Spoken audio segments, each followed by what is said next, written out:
So reasons that games are so important for kids. Well, there's so many. Here I sit with some beautiful little feelings creatures, which are obviously a specific kind of way of playing with feelings, playing with kids so that their feelings get expressed. And in Parent Magic, I discuss why games and playing games with children are so important. So let's take a look. Obviously, it builds imagination. So children get to be creative and really stretch their imagination, and often younger children take on fantasy play roles where they can kind of try out being an adult versus a kid. So the imagination gets built really beautifully in play. The second reason is social skills. So when you play, there's obviously not just yourself, there are other children involved and sometimes adults as well. So there's this turn taking that has to be learned, and good sportsmanship and winning and losing. So social skills, listening, responding and waiting their turn, all these things, all these social areas get improved when you play games with kids regularly. A third one is it helps them deal with emotions. So play is actually a way for children to let out their feelings. So maybe they've had an upsetting day, an angry day, they can actually use toys to get their feelings and their frustrations out, and even their wishes and their desires.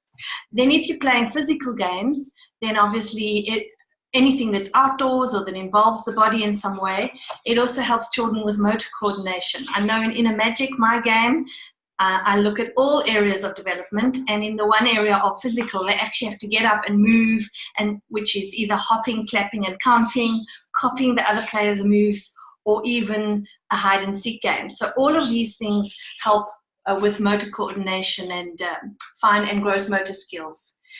And then children are always more relaxed and calmer after playing games. So we notice in school studies, there's an improvement in behavior when children have had play. So obviously play is really good on so many levels. And then another thing I mentioned in my book is how play can improve the child's self-concept. So what does this mean? Playing out emotions regularly in a safe space where there's no threats actually helps them understand themselves and their behavior a little better. So their self-concept, their ideas about themselves can actually improve.